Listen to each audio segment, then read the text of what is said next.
হ্যাঁ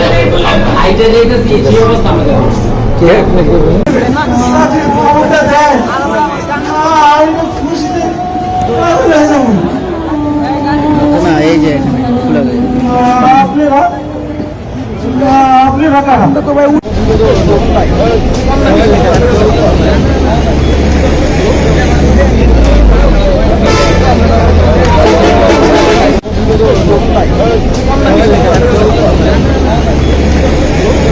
আজকে বাংলাদেশ ইসলামী ছাত্র শিবির নারায়ণগঞ্জ মহানগর শাখার উদ্যোগে জুলাই জাগরণী সাংস্কৃতিক সন্ধ্যা প্রোগ্রামের আয়োজন ছিল। প্রোগ্রামটি সন্ধ্যা 6টা থেকে শুরু করে এটি রাত 10টা পর্যন্ত হয়েছে। তো 8:30টার দিকে একটি অতর্কিত ঘটনা, শহীদ মিনারের পিছনের যে তেলের পাম্প আছে ওই এলাকা থেকে একটি ছোট বোম সদৃশ বস্তু আমাদের এই মঞ্চের সামনে এসে পড়ে। তো সৌভাগ্যক্রমে সেখানে কেউ না থাকাতে কোনো ধরনের দুর্ঘটনা বা আহত হওয়ার ঘটনা ঘটেনি।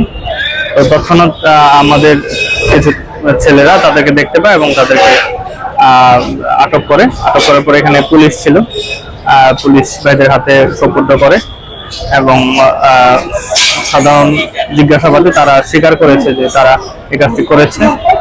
আর এর বাইরে এখন পর্যন্ত কিছু জানা যায়। আমরা প্রত্যাশা করি পুলিশ সঠিক তদন্তের মাধ্যমে এটি কেন করেছে বা কি উদ্দেশ্যে করেছে এটি বের করে আনবে। এর সাথে বলতে চাই যে আইন শৃঙ্খলা পরিস্থিতি একটু অবনতি ঘটেছে। কয়েকদিন আগে জুলাই স্মৃতিস্তম্ভ আগুন দেওয়ার থেকে শুরু করে আজকের ঘটনা, এগুলো সবই অসৎ উদ্দেশ্যে করা হচ্ছে বলে আমরা মনে করি। এই ধরনের অ্যাক্টিভিটি নারায়ণগঞ্জে যদি চলতে থাকে তাহলে আমার মনে হয় এগুলা ভালো কোনো লক্ষণ নয় এবং এগুলা আমাদের ভালো কোনো ইঙ্গিত দেয় না। এগুলা অবিলম্বে থামানো দরকার, এই ধরনের সন্ত্রাসী হামলা বা এই ধরনের কর্মকাণ্ড। তো আমি নারায়ণগঞ্জবাসীকে